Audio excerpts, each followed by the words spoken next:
Welcome to the Art of Badassery, where I explore what it takes to live life on your own terms, break free from the status quo, and unleash your inner badass.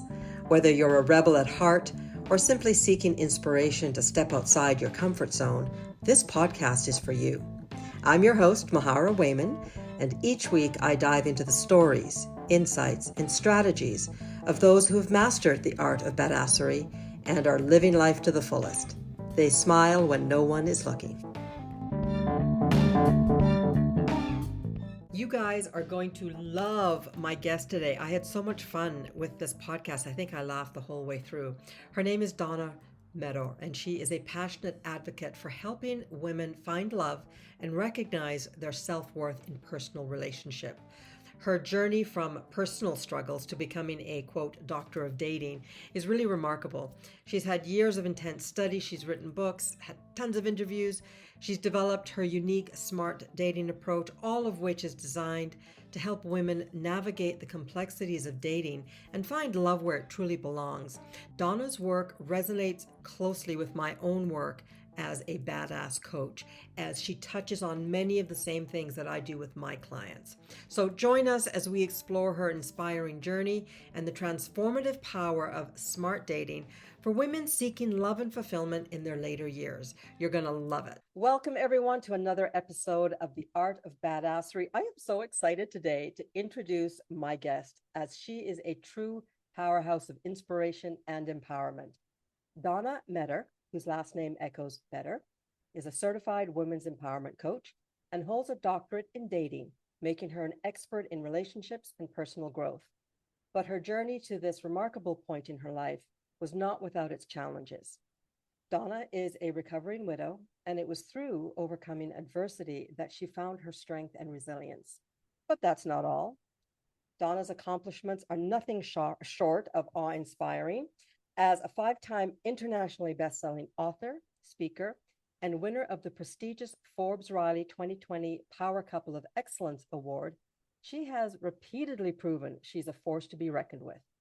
Her creativity and vision also shine through as the co-creator of the TV show, The Meador Effect, where she continues to impact the lives of countless individuals. And if that weren't enough, she is the brilliant mind behind the S.M.A.R.T Dating Academy, helping people navigate the intricacies of relationships with wisdom and grace.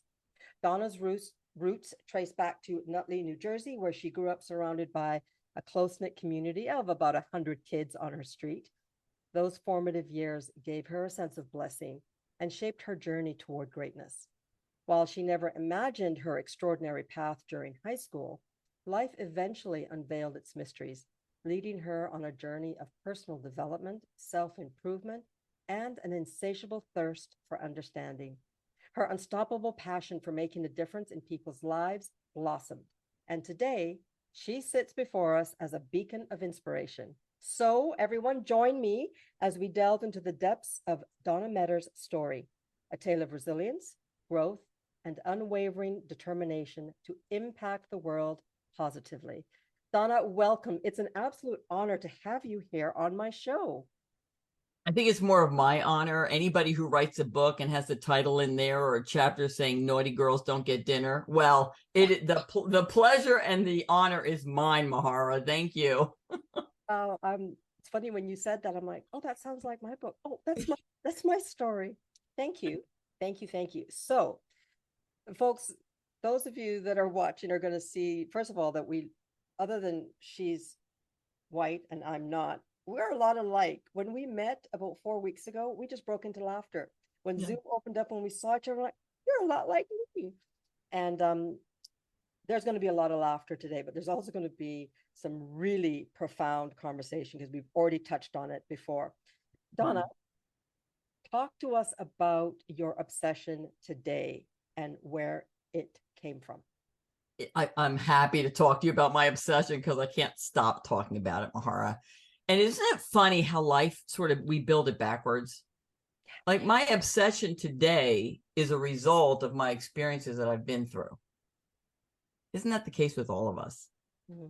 And if we're lucky and we recognize and acknowledge and understand that the adversity we go through can catapult us into a place that we never thought of going. And that's the same, no different for me. Same for me. And my obsession is helping women who are later in life, and I'm going to say that means any time after any age after 30, right? Who are looking for love in all the wrong places, who don't understand their value when it comes to personal relationships. There's a lot to be discussed when it comes to business. How much are you getting paid? Are you getting paid the same amount as your male coworkers? But I was always just hooked on the intricacies of the relationship aspect, and I did not understand my value in a relationship, sitting at the table, what I brought to the table. I didn't understand it. And so, like a lot of people, I had a starter marriage. It came and left very nicely within 5 years. Then I had a bout of chronic fatigue. We won't get into that. And when I finally decided to get back out there and date, I was 42 years old. What do you do? And I'm in Manhattan, New York, by the way. What do I do? What do I do? How do I get out there? And boy, is that scary. You know, talk about putting yourself on a shelf and going, I'm here. Anybody? Anybody? And you feel like everybody is walking past you. That's a very vulnerable place to be for a lot of women at 42, especially, right? You're going back out there going, now what? Okay. So I did that journey. It took me 3 years of figuring out, well, the first year was, why am I dating? I'm not having fun. There's something wrong with this picture. I read all the books, Mahara. I studied dating like it was a college course. That's why I say I have my doctorate in dating, which is, and by the way, I've trademarked that. I went out there and figured it out. I studied. I read all the books. I interviewed women. I talked to people on subways, buses, next to them in a restaurant. I mean, I just chatted and talked my way because I couldn't figure out. I wanted to know how to have fun regardless of the outcome. And I came to find out everybody wants the same thing. Nobody wants to be alone, right? So I broke it down. I broke the code. And that's why I created my smart dating workshops and master classes, because I got it down. I took the formula and I have it down pat. Okay. And so Sorry. I know I'm getting ahead of myself, right? There's so much that I want to hear about that. But before we jump into the formula, what were some of the things that you learned that were a bit of a surprise to you? Like, so I pictured you on the subway talking to somebody, and I could just see you going, huh? Oh, gee, that makes sense to me now. Who knew I was going to learn from this little old lady sitting beside me? Oh, yeah. What are some of the things that you learned that were a surprise? A big one was, and this to me still holds true today. And I recently had a workshop and I asked the ladies in the room and they agreed with me. So we're going back now to 20 something years ago. The big aha at that time, and it's a big aha to people today, are when you are dating, let's say you're on a dating app. Now, I know you're married, so you're not on any dating apps. And I don't know when the last time you were, if you were ever on a dating app, Mahara. But if you're out there dating app is another way to meet somebody. You could meet them at a single dance, a social event. You could meet them on a blind date. And the rule of thumb for somebody you haven't ever met before, when you date, the first 3 dates, if you don't want to see each other again, whether it's them or you, it does not require a conversation. We do not need to break up. This is not a relationship. Well, I know, right? Interesting. Now, I've gotten pushback from that, but at the end of the day, when the women have gotten comfortable with understanding what I'm saying to them, they know, they say, tell me, you're 100% right. 100% right. You're not in a relationship when you have a date with somebody 1, 2, or 3 times. That's not a relationship. That's a date. And it works both ways. And I'll tell you why my mind is blown, because the little girl in me that was raised to be speak when spoken to, be nice, be proper. What I'm hearing that would be mean of me not to tell him thank you for your time, or thank you for the coffee, or thank you for the Yes. donut. But the flip side of me, the now grown up girl who is, a self-proclaimed badass, understands 100%. Thing. Right. But it's just interesting that the minute you said it, I still had that feeling of, oh, you're gonna get in trouble. La, la, la, la, la. That is so naughty. That's not naughty. It makes Well, sense. I hope it's naughty. I want it to be naughty. No, so yeah, it does make sense. Now, here's the thing. I agree with you. If we were back 40 years ago, 30 years ago, it would have been rude. It's not rude. It's the way the system works now. There is so much reaching out on apps, texting people. It's just a different world. Now, I'm not saying you don't thank somebody for taking you out at the moment. Okay. And if you want to, and I always, when I first started dating, I always went out at least twice with somebody, unless I got a terrible feeling the first time. But you'll be surprised at how many times somebody will ghost you first. That's called ghosting, right? They will ghost you first because they're not feeling it. And this is a way for you to understand this is not personal. Dating is not personal. This title of this book that I wrote, started to write in 2004 and published it 10 years later in 2014, occurred on a date. I was on a date with a guy, a nice guy, and we were talking about why do people get so upset when you don't call them back, or why do they think, why don't they understand that it's not personal? And I said, no, it's not personal. And at that moment, the title of my book was born before a word was written. I love that. But here's the thing.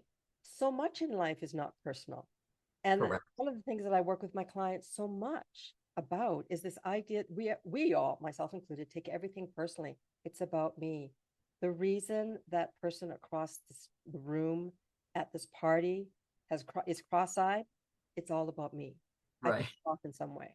I haven't even met the guy, right? I'm so proud of you. That's so good. But it's true. So I love that you brought that up. And folks, just so you know, as always, I will be dropping into the show notes links to purchase that book and anything else juicy of hers that you need to know and join. So don't fret. The information will be there for you. Okay, so you wrote the book. It took you 10 years to write the book, or you had the experience? Yeah, years. Yeah, it took me a few years to write it. I always tell people I stopped writing the book about 3 years in when I met my late husband. I stopped the research. And so then at that time, it was not affordable to publish books, Mahara. It was a big endeavor. And so by the time I was ready to publish it, I found a way to do it. And just a few short years later, a way to actually do it affordably. It wasn't, I wanted a print book. I didn't want it just digitally, and things became more affordable. So I was able to actually print it in 2014. And right now it's gaining more momentum, which is amazing to me. I'm like, wow, that's so cool. Why? Because I'm now an expert. I have all these years under my belt. And by the way, I never saw that guy again. He never called me, and it was fine. And it wasn't personal.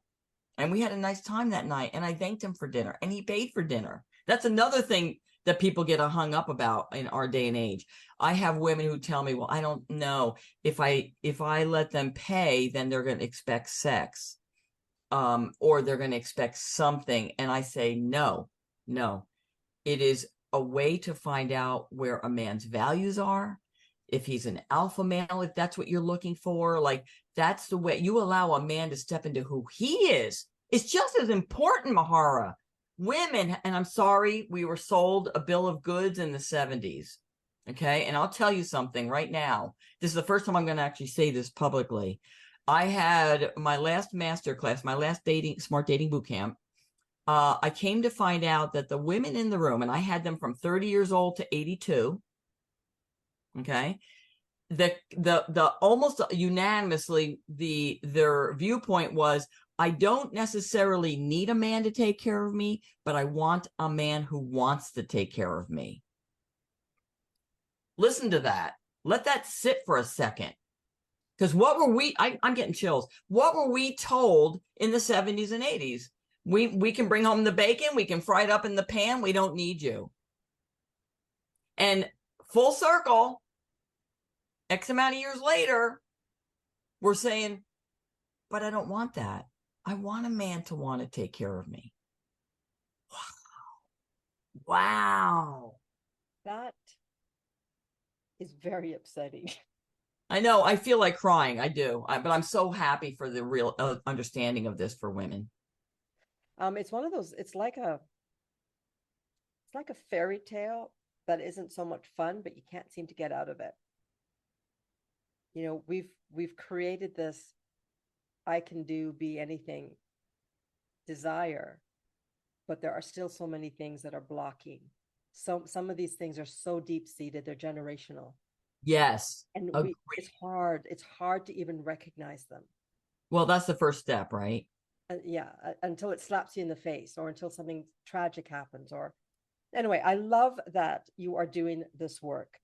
Um, is that your only book? No, you've done more. Talk about some of the Well, other. I've written other books. They're collaborating books, and every chapter in any of the books I've written, and they're all on my Amazon Author Central page, talk about dating, talk about relationships, because it I weep at the thought that we got up and ran in the 70s to accomplish this career thing, which I think is beautiful. And we didn't take any time to focus on the basics, the foundation of our entire life, which is relationship driven. Now, I will tell you, I am a strong woman. I'm a badass. I'm a strong woman. I'm independent. But I will tell you, with my now husband now, because I did get remarried, I went back to my own book and read it again and figured out what I did so good the first time. I wanted to do it again. I am stronger and more powerful with him. Okay. And this is what I want women to understand. Nobody's telling you to stop working or stop creating. I'm saying find that peace. And you're 100% correct, Mahara. I have been to mediums, clergy, psychics, NLP, all kinds of ways to release the story that we have going on, that our subconscious is driving that ship, right? And to release it so I can step into my fullest potential. Absolutely. I love it. I think one of the things that I know my children, I have two girls, and they're almost 20 and almost 25. And the underlying principle that I hope that I've taught them is you matter. And I'm wondering if you found this in your own work, that so many times, despite our smile, our the language that we use, deep down inside, there are some wounds that are so deep that we don't realize a great relationship with somebody else will flourish once we have a great relationship with ourselves. Yes. 100%. Yeah. I set out on a personal development journey that lasted, first of all, it's still going on, but it was pretty deliberate and lasted at the time probably 20 years. And I'm so grateful for that journey. And it was during my chronic fatigue years. So I just turned, because here's the thing, I'm all about taking responsibility, who we are and what we're about. I'm not a victim. I'm not about to blame others. I don't care what the scenario is. So I dig deep. I get into my subconscious, work with NLP or hypnosis, whatever works for a person, and clean the path, clear it away so you can walk on that path nicely without having to jump through hoops and over obstacles and so forth. And then we are in a moment of allowing to receive love and abundance of health, wealth, and happiness, right? That's a beautiful place to be. Why I is it think. so hard for us though? Because even very recently, I had a conversation with my coach, and she said to me, full disclosure, people talk about being vulnerable on the air, but she said, oh, listen to yourself. Are you willing to accept abundance in your life? And I'm like, huh? What do you mean? I pray for it all the time. And she's like, I get that, but are you willing to actually accept it? And I didn't have an answer for her because I felt and I realized in that moment what she was saying was that the universe gives you what you are ready for and what you're capable of and what you're it's open armed. So we're in a world of attraction, and God and the universe will give us what we believe we can have, because it's all coming down to the feeling of it, right? That's what dream boards are about. That's what, Dr. Joe Dispenza, feelings of what we are competent. He takes it and makes it scientific. He shows you scientifically why it works. Abraham Hicks shows you, on the spiritual realm, why it works. And I just had another quote I wanted to give you, because I said, oh, so when people say to me, how did you find love 2 times in a row? I mean, really? Most people can't find it once. And I said, and there's a longer version, but the short version is, I focused on what I wanted, not what I didn't want. And I live my life that way, Mahara. I live my life that way. So powerful. One of the things that was said to me in a course that I'm taking, and it took a while. The first few times I heard it, I didn't quite understand it, but I wasn't going to admit that. Now I understand it. Yeah. Which is life happens for us, not Yes. to us. Correct. And I think when you understand that, then life is completely different. And yes, on the other podcasts, and I've said this to clients, is that I now choose to picture my life as there's this plane.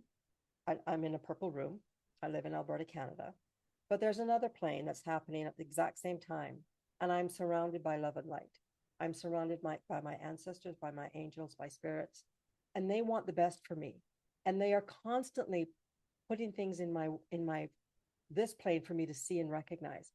And I'm working really hard to see it. So when something happens that doesn't quite work for me, I no longer point the finger and go, what an asshole. That guy's really, this person or this situation. I go, oh, what am I supposed to learn here? Because somebody went to a lot of trouble to orchestrate that lesson for me. Yeah. I don't want to learn this lesson again. So I better just sit down, take a breath, and learn it now.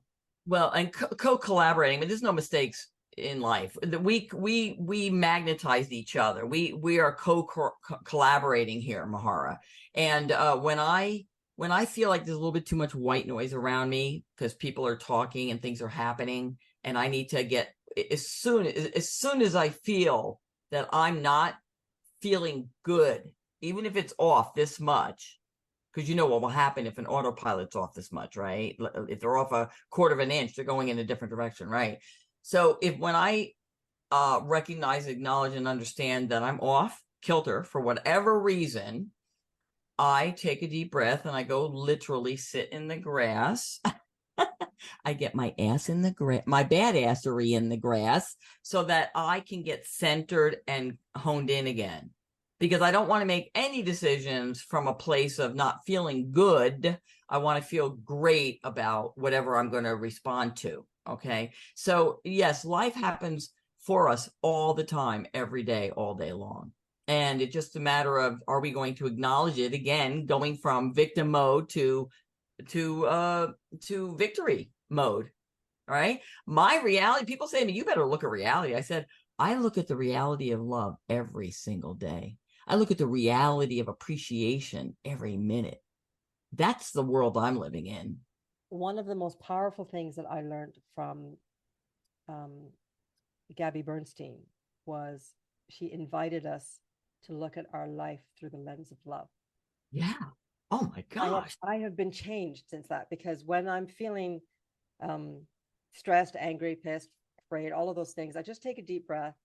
Really, I mean, I try to be very mindful of the breath and everything. And I relook at the situation through a lens of love, and it's a whole new movie. It is a whole new movie. Good girl. Good for you. In that movie, oh my gosh, that's my favorite color, purple. It's just different.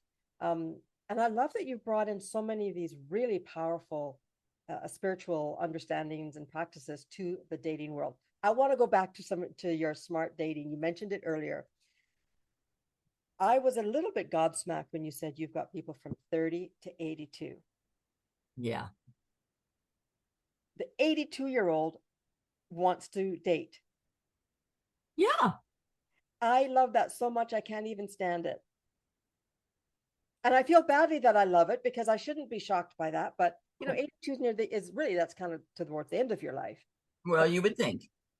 maybe, I mean, maybe not. Well, well, and good for you. And you're right on mark. I think that's a message that needs to get out there. We don't just shut down because we start gaining some years. We're going to wither and go away. And how many, it wasn't long ago when we used to think 60 was old. Okay. And I'm 64 now, having the time of my life with an amazing man who does nothing but lift me up daily, helps me to see the person I am every day. And I help him see the person he is every day. And so we're about bringing intimacy back into relationships. My smart dating class, again, is talk about building it backwards, right? The smart dating class came because I started to realize I had a system. I mean, I found love 2 times in a row. So what did I do? So I had to sort of back up and go, okay, what did I do? I did this. I had to start documenting, and I have a whole whiteboard with Post-its on it with, moving those things around, trying to figure out. And I came up with a system, and it's called the SMART dating system. It's a formula. And I just am recently I only had I'm getting so excited. My first smart dating boot camp about a few months ago, and I'm getting ready to launch another one. And so like in 2 weeks, I'm going to do a master class, which is a free 1-hour taster. Let them see if I'm the person for them. Let them see if I can help them, because dating is not as organic as we'd like to think. I think I want you to go. We got to talk about that, because there's this, and it's all about finding balance. Because what I was going to say is there's this misconception that if you, just say what you want, ask for, just put it out there, if it's meant to be, it'll be. But what I just heard you say, that there's a formula to dating, and there's a way to do it right. That's kind of the opposite to that. And I want to hear more about that. I want to hear more about that. Right now. Well, Right now. well, just sort of the background. I don't want you to give away any secrets, but no, it's okay. And the reason I say it is that my experience, I am happily married. I've been married for 26 years, I think. I'm not very good with dates. But my boyfriend before my husband, okay, broke up with me. And I wasn't devastated, but I was kind of like bummed, because I thought, man, I'm in my late 20s. I'm really ready. Like, what the hell? And I remember my mom said to me, bless her, she said, sweetheart, it may not be for you in this lifetime that you're going to be married, but that doesn't mean you can't have a happy life. And my first reaction was anger. How could you say that to me? I want to be married. You're supposed to say, screw that idiot. You're the best catch out there. But she didn't. She was very realistic. She said, look, just because you don't get married doesn't mean you can't have an amazing life. Right. Agreed. And when I calmed down, I realized what she was saying. And 2 weeks later, I met my husband. Of course. It's that kind of if I hadn't met him, I know I would have wanted to learn how to meet him. Sure. Yes. If you can't get it just naturally, the way things work out, then there is a way to go about it. So can you give us like an overview of that belief? I would love to, because I can't shut up about this stuff. You were in your 20s when you met your husband? Yeah, late 20s. Late 20s. Perfect. And you were in college, getting out of college? No, I wasn't in college. I was just working. Okay. So I dated at that time when I was younger, and I met my first husband, and it was all I didn't know the system. I didn't know there was a system. And so I just sort of took what came, right? And for me, it was we went into it, and then we went out of it all within 5 years. It was all very nicely laid out, very simple, no tears shed. It was amicable and fine. And as I started to regain, the first time of going back out there again at 42, after the sickness and all that, I realized I was in a different world, right? I'm like, this is 15, 20 years later. What now? What next? Okay. And so that's when I started to read all the books and couldn't figure out why I was so frustrated after every single date. I was frustrated. I was not having a good time. I was disappointed. I was desperate. I was sitting by the phone waiting for the text messages to come through. And so I started a journey to learn how to be happy regardless of the outcome. And that's where I'm at today. And that's what it's about. So am I telling women they have to be married to be happy? No.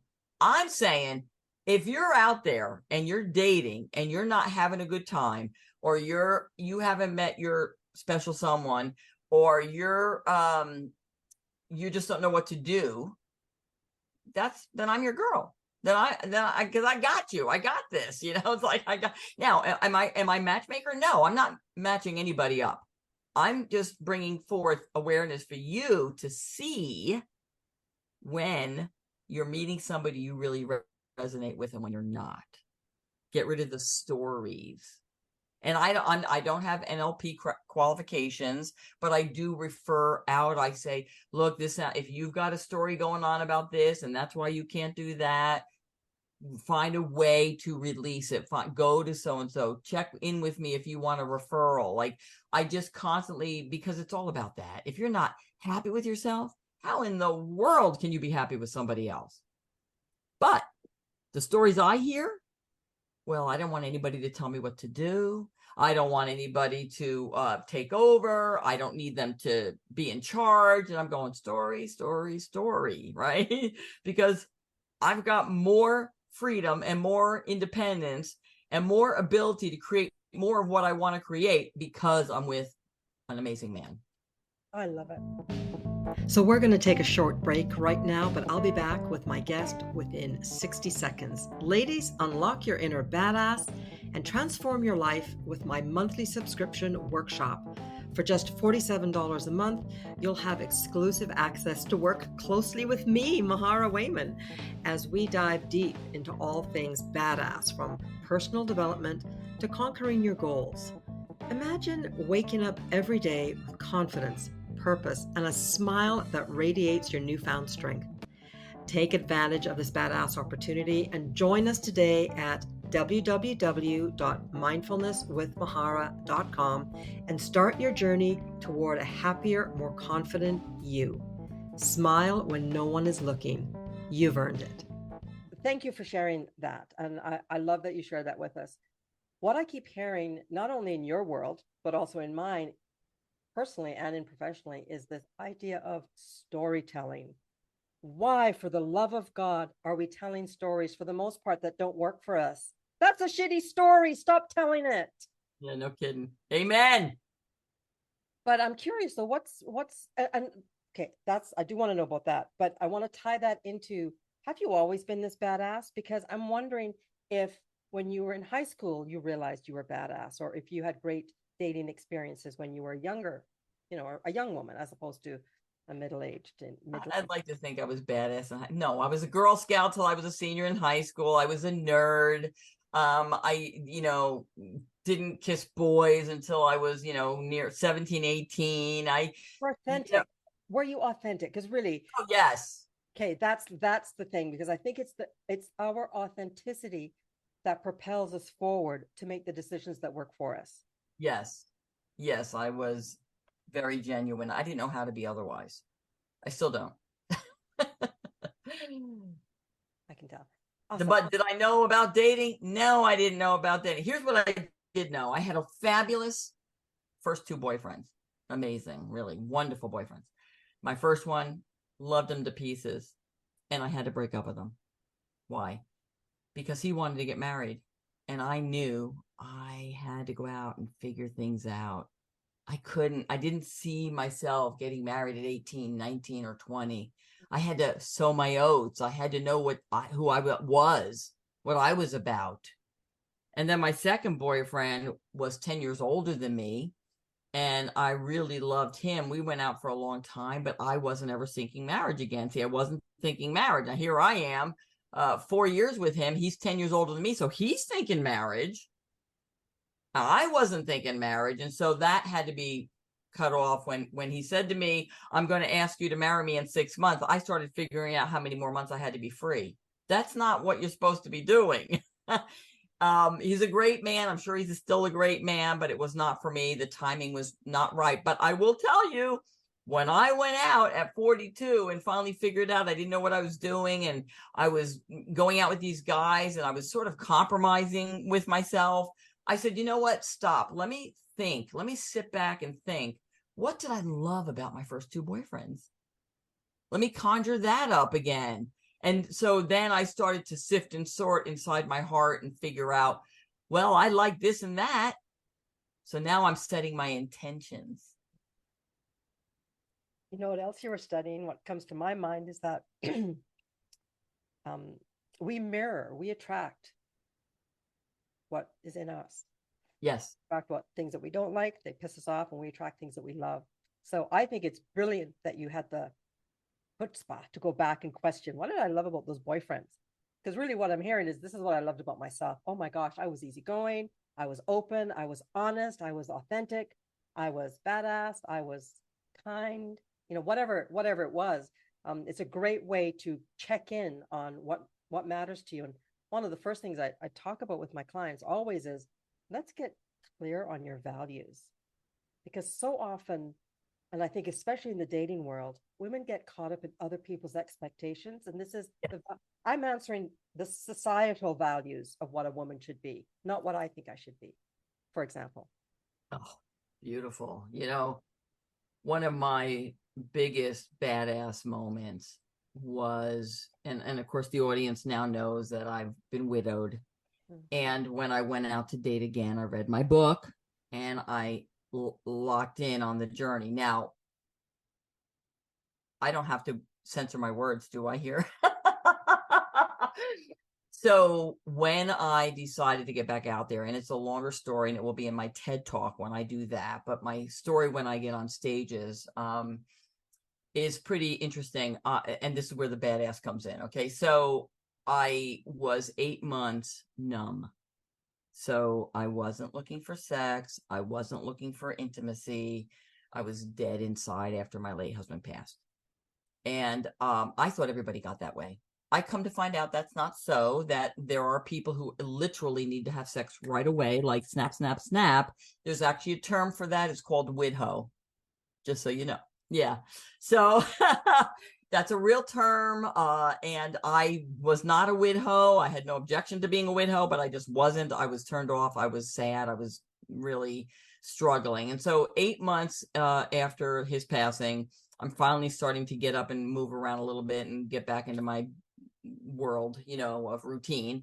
And I go to a business meeting, Mahara, and I'm walking around the room and I'm shaking hands and I'm saying hello. And I encounter a man I'd never met and never saw again. And right there, as we were shaking hands on the spot, tingles ran through my entire body. Holy crap, Mahara. I got turned on in a business meeting. My heart started to pound. My fingers got sweaty. I thought for sure everybody in the room was looking at me. And I was so excited, like driving home. I was like so excited because like my body was alive again. And then I stepped in the house. And then I remembered that my husband was gone. So this is where I help widows understand their path and to be okay with it and to how to work through it a little bit. It's amazing. And so 4 months after that, because I was thinking now, after I had a tantrum that night, right? I had a tantrum. I'm like, I'm so upset. But the next morning I woke up. I said, my body had woken up. I was grateful. What now? What next? What am I going to do? And I start going through the apps. I start looking through the dating apps. I'm trying to figure out, because now my body's alive and it needs some loving. You know what I'm saying? So I had a plan. I'm going to keep my heart out of it, but my body in it. You know what I mean? So now I'm moving forward, trying to figure out how to make that all happen. That took about 4 months, but that's okay. And so I got on dating apps, and you brought up something at the very beginning of this podcast, and I just want to show you something if I can. I'm going to wrap it around to a loop, right? You said at some point in time, people think you can just sit there and wish for stuff or hope for things or feel good about, and it's going to come to you. When we truly understand the art of allowing, When we understand that, it's powerful. Now, so here I am. I'm looking on my dating app, and I start all of a sudden I get this idea. Wow, I loved my late husband, but what would I like today? I mean, I'm 10 years older. I've got 10 more years of knowledge, 10 more years of understanding, 10 more years of wisdom. So what does Donna want now? And it came to me like that. And I said, oh, I want a man with depth. My late husband was wonderful. He didn't have depth. He was an off the boat Italian, very black and white. He was valuable. He was amazing. He cherished me, which is what I wanted when I got married to him at 50. And now I was 60 or inching towards 60. And I was like, I want somebody with depth. And 6 months later, when I should have been on a ship of a mentor, because I had researched this Alaskan cruise I wanted to go on with one of my a mentor that I follow. Instead of going on the cruise, I had a date with a man named Jeffrey, and he would become my husband. Never saw him coming. And I kept saying to him, you do understand I'm dating multiple men. I'm not interested in looking for love. I'm not. And he just kept smiling at me and nodding. He knew on the second date he would spend the rest of his life with me. And it took me a little longer. I think it was another week. And then to deal with the feeling and the emotionalism of how do I decipher that I'm in love when I'm in love already? Like, how do I fall in love, but I'm in love already? And so this all again prompted the talks, prompted me. I'm a writer. I'm a creative writer. I want to make these words tangible for women to understand that loving another does not replace anybody. And I'll tell you, and my husband would tell you, that my late husband and my now husband and me, we all live very nicely together. Okay. We live in harmony. There's no anger. There's no, he doesn't ever feel like he's in competition. It's a beautiful thing. Yeah. What a fantastic story. And there's so much in that story that I love. And I'm sure our listeners will see it as well. And I think one of the most beautiful things that I am resonating with and hearing you is you gave yourself permission to feel and to grieve. You lost a beautiful man.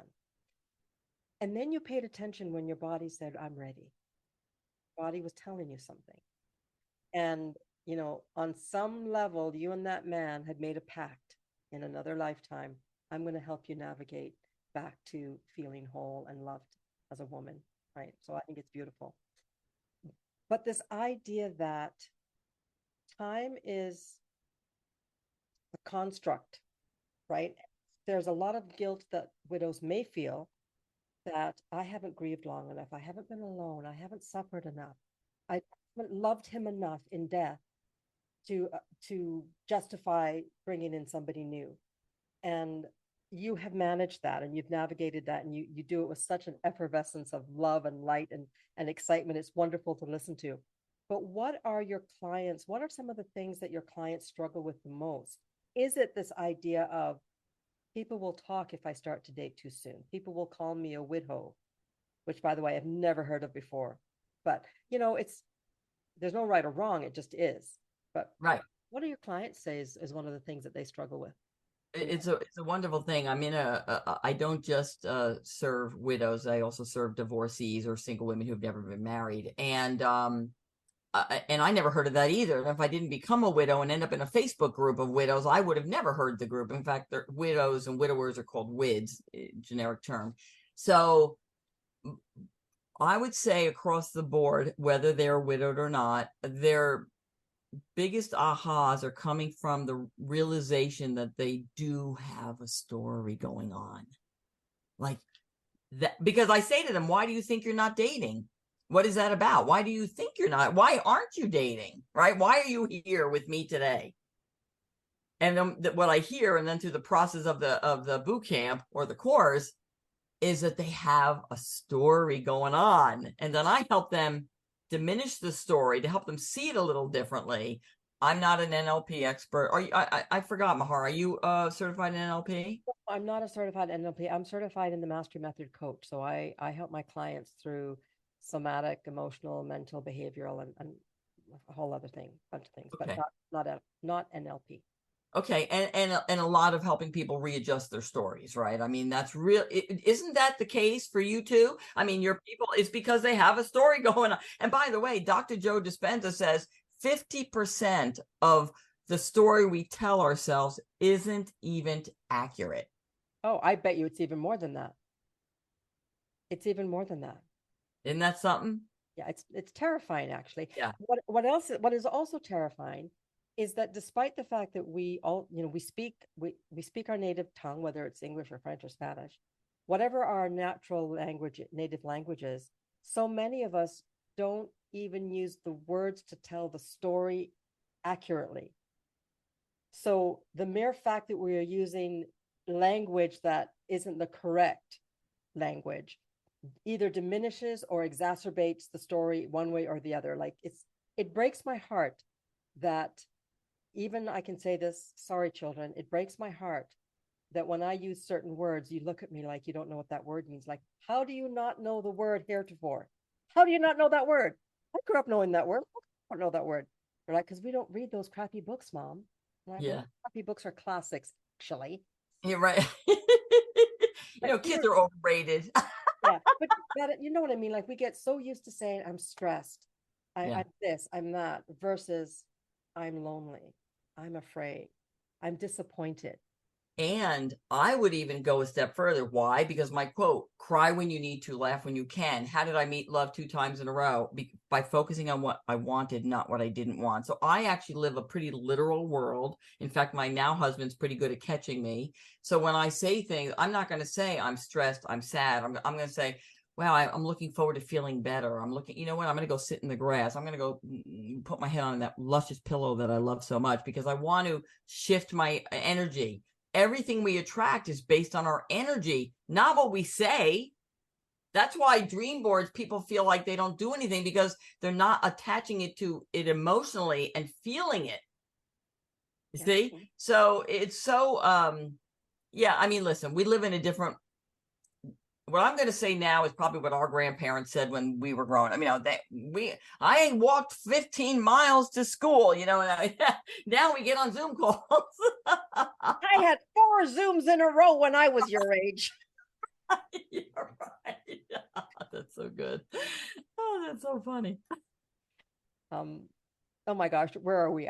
This conversation is so amazing. What is one thing that you would tell a young woman in her late teens or early 20s about herself and how the relationship she has with herself may end up affecting her dating? Is there any couple jewels that you would say to a younger person? It's really interesting because I'm going to tell you no, and I'll tell you why. When you were 15 or 20, did you want to hear stuff like this? I mean, um, they're on a journey. So let me reframe. Yes, if they're wanting to hear it. I'm all about speak. So I love my nieces and nephews and grandkids, and when they get to be an age where I can actually talk to them, that's me. Like I'm all about that. Like I love the little babies, and then I hold them for 3 minutes, and then I want to give them back because when they get older, and I can talk to them, now we can get into a relationship. Okay, And so I okay, can. I'm going to rephrase the question because I love that. Good call out. If a young woman came to you and said, "Oh my goodness, you've got a doctorate in dating. I'm interested in dating. What's some advice you would give me?" And by the way, I get that all the time. I get it all the time when we go out to eat because my husband is always loving on me publicly and say, my wife's an internet, she's a bestseller and she wrote a book on dating. She's a dating coach. And so I'm always getting that. And so I always say, start with my book. Start with my book. You've got to have a place to start. You can see the limbs I've climbed out on and fell off a few. You can start to realize that dating isn't scary. You can learn to laugh at yourself, right? That's where it comes from. You've got to start to figure that out. And that I always tell them, follow me on Facebook. You'll get nuggets there because I want to ease people into the understanding that there is something better for them out there. And especially when they become better for them. What I love so much about everything that you're saying is this understanding, which may be a brand new understanding for some of us, that dating doesn't have to be about finding a guy to marry. No. Dating can be about connection, honest connection, laughter, love, great food, great wine, great friends. It's not, if it leads to that and that's what you're looking for, beautiful, but it doesn't have to be all that and then some. It can just be a beautiful time for 2 hours out of your life of 100 years where Yeah. you know, clicked glasses with a beautiful person. Yeah. You're getting to know somebody you don't know. Yeah. You get to enjoy them. You might want just some companionship. My mom widowed at 86. My dad passed a few months before I married my now husband. And I let my mother was my maid of honor. It was so sweet. And another badass movement, my late husband gave me away. What do you So mean? I walked into the restaurant set up, with holding him. And then my now husband walked up the aisle and I got to say goodbye to Pietro and put him on the table. And for me, now for some people, that was a little bit appalling. For me, it felt so right. And that's what being genuine is about. That's when you're a badass. When you do what you feel is right, regardless of what people are saying around you or whatever white noise is going on. And then you allow yourself to just be the person you were meant to be. And so um my mother tickles me because my parents were married 65 years. My mother has a gentleman friend and she's 90. Now he would love to get married and move in together. And she said, no, no, no, no. I want a date. I wanted a date. I didn't want marriage. I wanted a date. And we were, as her children, of course, want to make sure she's safe. But she knew him 40 years ago and my dad knew him. So they were just reunited. They have a nice companionship, a nice friendship. They get on the phone a couple times a day. Listen, they're each other's generation. Who else is going to be able to relate with that? So we're thrilled, that mom has a friend and we like Jim and he's a great guy. And you know what? She could never marry him, right? I mean, they're just two different worlds they live in. But, when you get to be 90, it's more about who's driving, who can drive, who can't drive. It's all about that stuff. That's so cool. What a fabulous story. It is cool. It's really cool.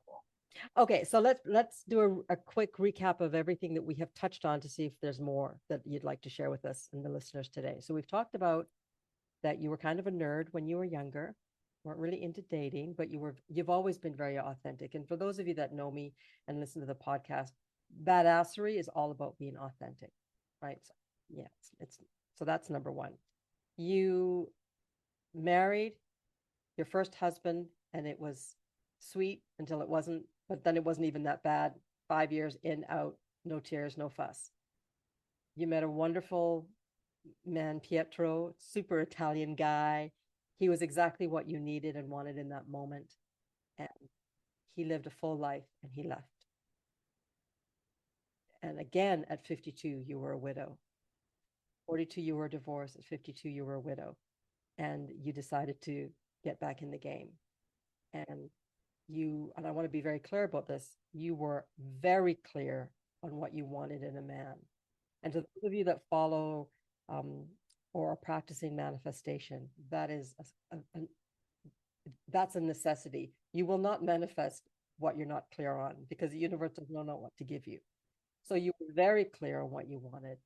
And I know from how manifesting works that you really connected with the feeling that it would bring you to spend time with this man.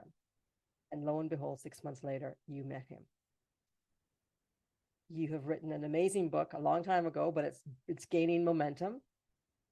And as I mentioned, I will put in the show notes how you can get the book. Tell us a little bit more about your smart dating, because I've heard you say masterclass, boot camp, and course, and I want to make sure that I understand the difference between them. It's a wonderful thing when you're a creator, and people listening to this podcast are probably entrepreneurs. So they will relate to me when I say to them, I'm working with a storytelling coach who's also assisted me with creating programs.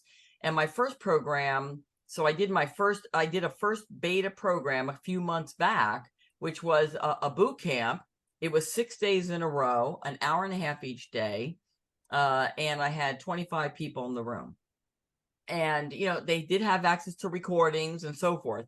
So then when I got done with that, I realized, oh, I got to build something out, right? So then I extracted from that and made a master class that I'll be doing. When I do the master class, it's 1 hour. It will be no charge. It's free. I'm giving them my time with little snippets of who I am, what the story, what it's about, to see if I'm a good fit for them, and vice versa.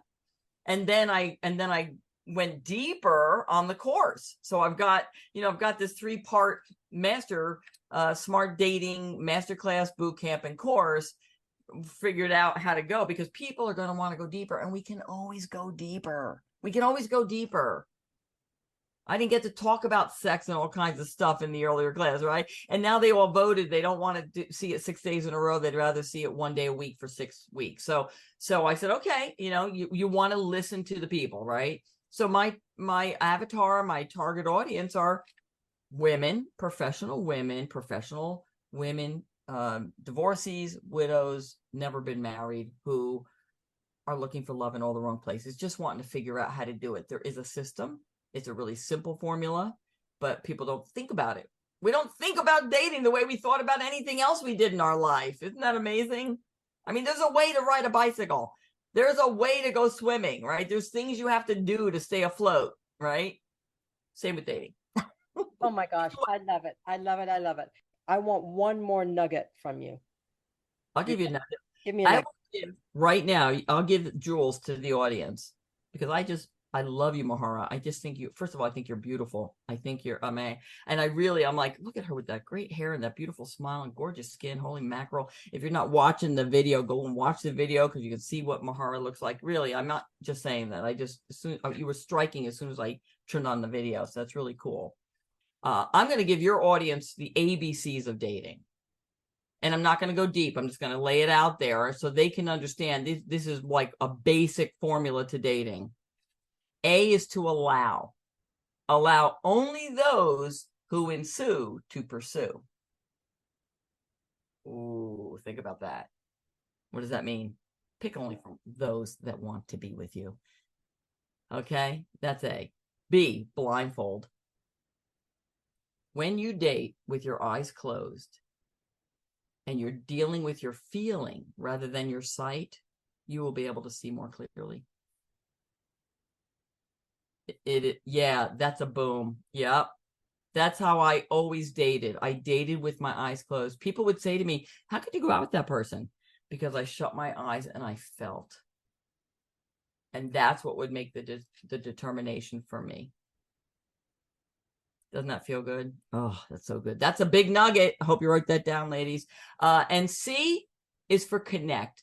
And you only connect on a date with somebody if there's at least 3 days out. Because 3 days out is emphasizing value, your value. If you're ready right away, what does that say? You're not that valuable.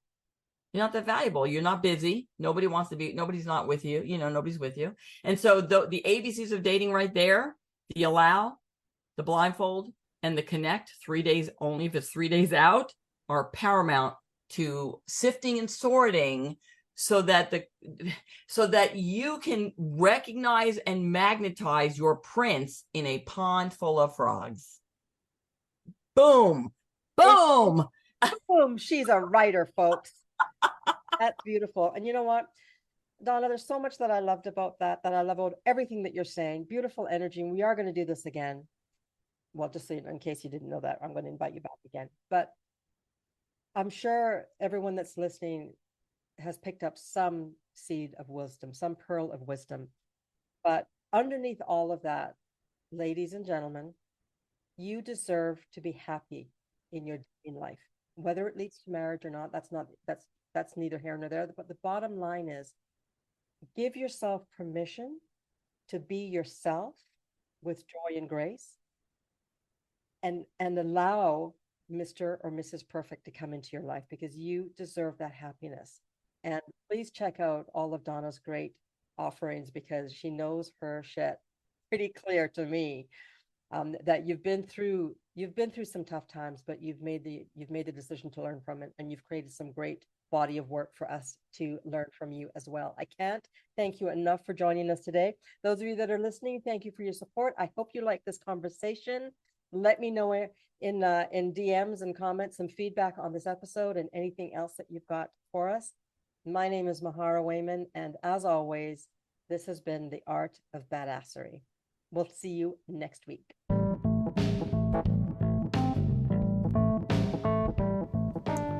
Thank you for tuning in to The Art of Badassery. I hope you enjoyed today's episode and gained valuable insights to help unleash your inner badass. If you found this podcast helpful, please leave a rating or review on your favorite platform. Your feedback not only helps me improve the show, but it also helps others like yourself discover the podcast. Until next time, keep embracing your authenticity and living life on your terms. Here's to you.